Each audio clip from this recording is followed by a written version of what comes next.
The Wild West, the land of rugged cowboys, gunfights at high noon, and daring outlaws who roamed freely. But what if I told you the truth behind these infamous criminals is darker, bloodier, and more shocking than the legends we've been told? Stick around as we uncover 10 forgotten facts about Wild West outlaws that will challenge everything you thought you knew about the frontier. Fact number 1. Outlaws were often failed lawmen. In the Wild West, the line between lawman and outlaw was razor thin. Many of the most infamous outlaws began their journeys not as criminals, but as law enforcers sworn to uphold justice. But power in the West was a dangerous temptation. Take James Butler Hickok, better known as Wild Bill Hickok, a lawman and gunslinger.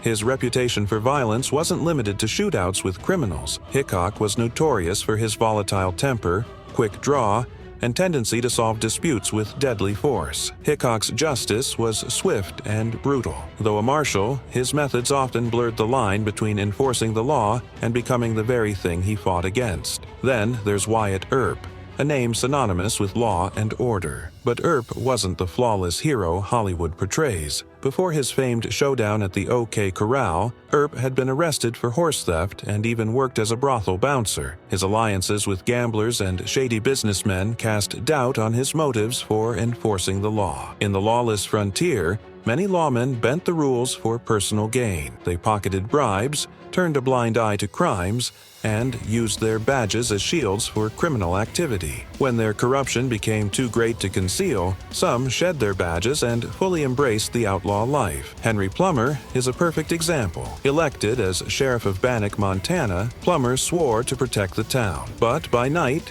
he led a ruthless gang of road agents, orchestrating robberies and murders. The very man trusted to enforce the law was orchestrating chaos. In a world where justice was bought and sold, many lawmen found it easier and more profitable to break the laws they were meant to uphold. The myth of the honorable lawman is just that, a myth. For some, the badge was merely a mask, hiding a darker ambition. And when that mask slipped, it revealed that outlaws weren't always born. Sometimes they were made. Fact number 2.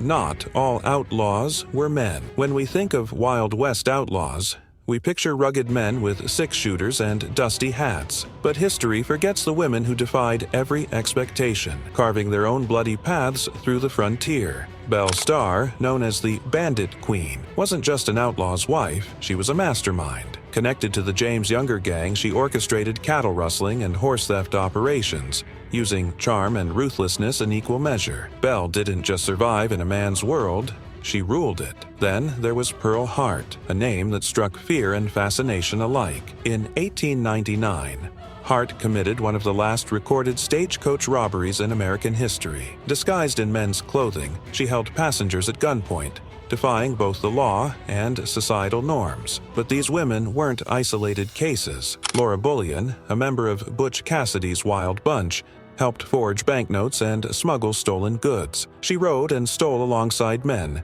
proving that the thirst for freedom and for crime knew no gender. While men dominated the legends, women like Belle Starr, Pearl Hart, and Laura Bullion shattered the illusion that the Wild West was a man's domain. In the harsh, lawless frontier, survival belonged to the bold, and these women were as bold as they come. Fact 3. Gangs targeted small, vulnerable communities. The legend of Wild West outlaws often paints them as rebellious heroes, stealing from the rich and giving to the poor. But the truth is far darker. In reality, many outlaw gangs preyed on the very people who could least afford to be victims. Small, isolated towns with little to no law enforcement became easy targets. Families struggling to survive found themselves at the mercy of ruthless gangs. The infamous Dalton Gang, for example, didn't just rob banks in wealthy cities. They struck small-town banks where farmers and shopkeepers stored their life savings. These attacks were brutal. Innocent townsfolk were caught in the crossfire during botched robberies,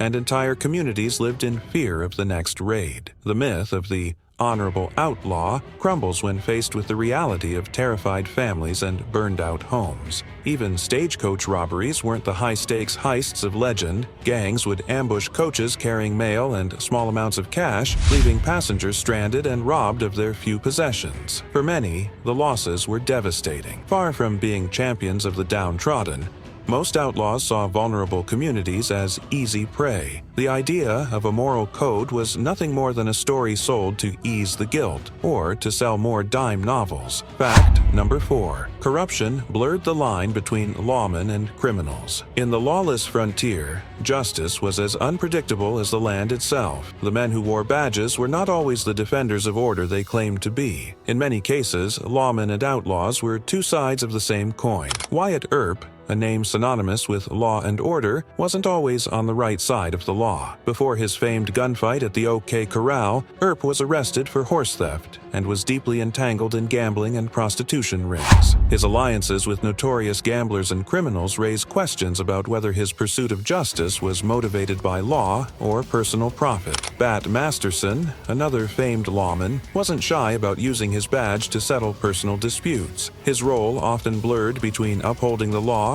and protecting his own gambling interests. In the Wild West, a badge could just as easily be a weapon of power as a symbol of justice. Corruption ran even deeper in frontier towns where sheriffs and marshals turned a blind eye to crime in exchange for bribes. Some lawmen actively participated in criminal enterprises, offering protection to outlaws for a share of the loot. In some towns, it was hard to tell if the man enforcing the law was any different from the outlaw he pursued. This murky relationship between lawmen and criminals reveals an unsettling truth. In the Wild West, justice was often for sale, and those sworn to uphold it were sometimes the ones who betrayed it most. Fact number 5. Outlaws exploited Native American conflicts. The Wild West was not just a battleground between lawmen and outlaws. It was a land already scarred by conflict. As settlers expanded westward, violence between Native American tribes and the U.S. government intensified. Outlaws saw these tensions not as tragedies,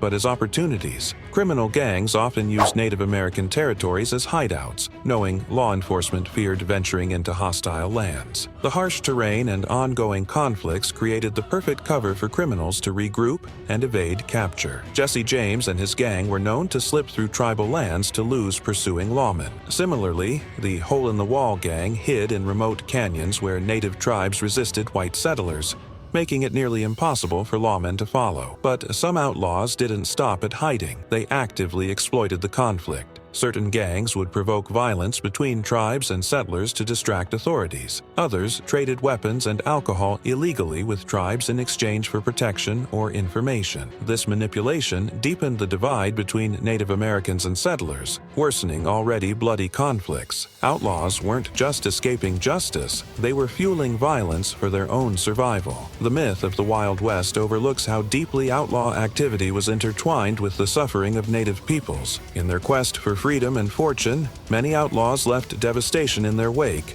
exploiting a land already torn apart by war. Fact number 6. Outlaws were ruthless, not romantic. Popular culture has long painted Wild West outlaws as daring rebels with a code of honor, heroes who fought against corrupt systems and spared the innocent. But strip away the legend, and what remains is a grim portrait of brutality and betrayal. Jesse James, often glamorized as a modern-day Robin Hood, was far from merciful. His robberies were marked by violence and intimidation. In one infamous raid on Gallatin, Missouri, James murdered a bank cashier in cold blood, suspecting him of involvement in his father's death, a suspicion never proven. Billy the Kid, remembered for his charm and youthful defiance, killed at least 8 men, some in ambushes and others in senseless confrontations. His killings weren't noble duels. They were often acts of paranoia and survival, leaving a trail of blood across New Mexico. Even Butch Cassidy, portrayed as a witty and nonviolent outlaw in films, wasn't always so gentle. His gang,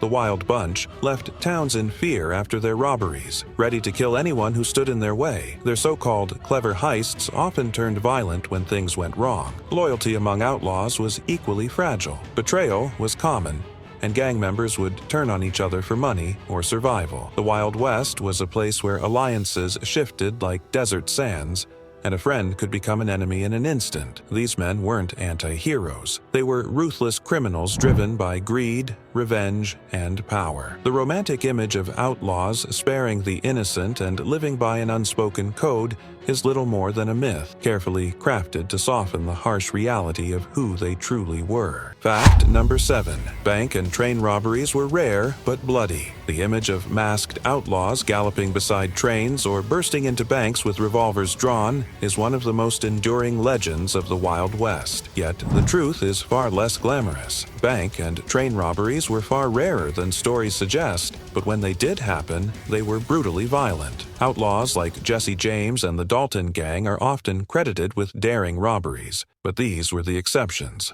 not the rule. Most criminals focused on easier targets, isolated travelers, small stores, or stagecoaches, where the risk was lower and the reward still worthwhile. When bank or train robberies did occur, they were chaotic and often deadly. The Dalton Gang's ill-fated attempt to rob 2 banks in Coffeyville, Kansas, ended in a bloody shootout that left 4 gang members and 4 townspeople dead. The streets ran red with blood, and the survivors were scarred for life. Train robberies, too, were far from the clean heists depicted in films. Butch Cassidy's Wild Bunch, for example, used dynamite to blast open safes. The resulting explosion sometimes caused accidental deaths and extensive damage to entire train cars, putting innocent passengers at risk. Victims weren't spared in these violent crimes. Bank tellers, guards, and even bystanders were gunned down without hesitation if they resisted or simply got in the way. The supposed code of no killing in robberies was a convenient myth, not a practiced rule. In truth, large-scale robberies were dangerous gambles that often ended in bloodshed. For the outlaws who dared attempt them,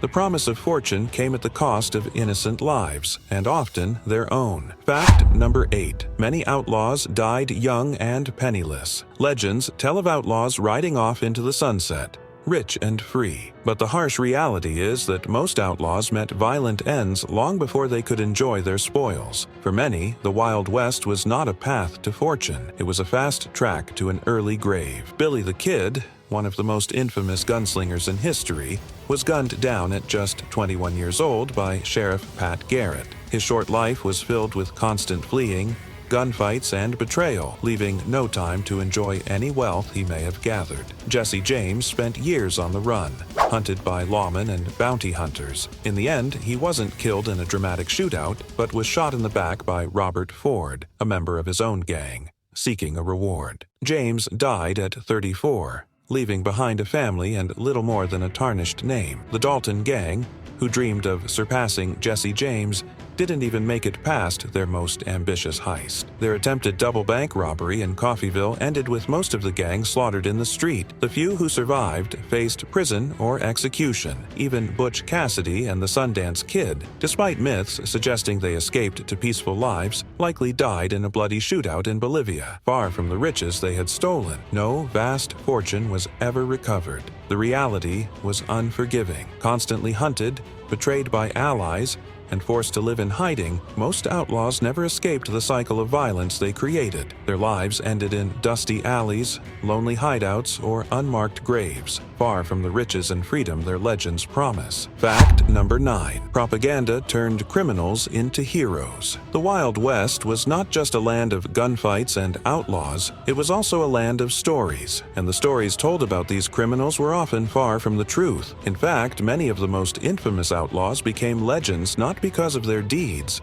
but because of how their stories were shaped and sold to the public. Newspapers, hungry for sensational stories, often exaggerated the deeds of outlaws, turning them into larger-than-life figures. The more violent, the more rebellious, the better. Robberies were made to sound like grand schemes, and murderers were depicted as misunderstood heroes fighting against corrupt systems. Take Jesse James, for example. His story was told and retold in dime novels, books that painted him as a noble outlaw, an anti-hero who fought against the rich and powerful. But the reality was much darker. James was a ruthless killer, and his motives were far from revolutionary. Billy the Kid was another figure turned into a symbol of defiance. Newspapers portrayed him as a young man driven to violence by the injustices of the world. But in truth, Billy was often just another fugitive trying to survive in a brutal world, with no grand ideological mission. Dime novels weren't the only source of myth-making. After their deaths, many outlaws' stories were romanticized by those who had once lived alongside them. Families, friends, and even former outlaws contributed to the legends, painting the criminals in a more sympathetic light to protect their legacies or to profit from the myth. This storytelling didn't just create heroes,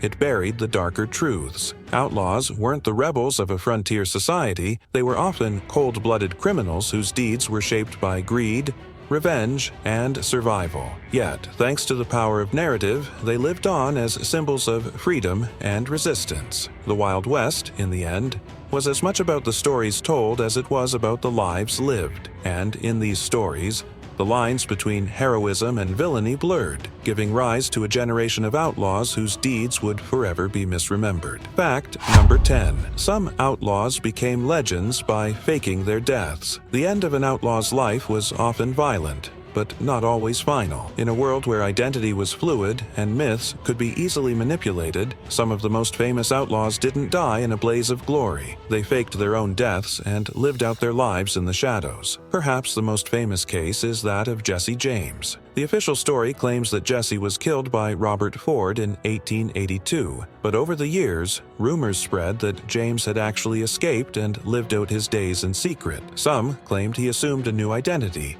living quietly in Oklahoma under the name J. Frank Dalton. In fact, numerous individuals have claimed to be Jesse James long after his supposed death, pointing to inconsistencies in the official accounts. Did the man who killed Jesse really end up with the bounty, or was he part of a grand conspiracy to cover up the outlaw's escape? Billy the Kid, too, became the subject of death hoaxes. Although he was reportedly shot by Pat Garrett, some believe the Kid survived and lived under a different name for decades. Sightings of the Kid popped up throughout the American Southwest for years after his death, with numerous witnesses claiming they saw him alive and well. Even Butch Cassidy and the Sundance Kid were said to have faked their deaths in Bolivia. The story goes that the two outlaws were cornered by Bolivian soldiers and died in a shootout. But some modern-day historians suggest they returned to the United States and lived out the rest of their lives in anonymity, escaping the law for good. In these cases, the truth is buried beneath layers of speculation and myth. Outlaws whose lives ended in gunfire and bloodshed were transformed into eternal legends, their deaths as mysterious as their crimes. Whether they truly faked their deaths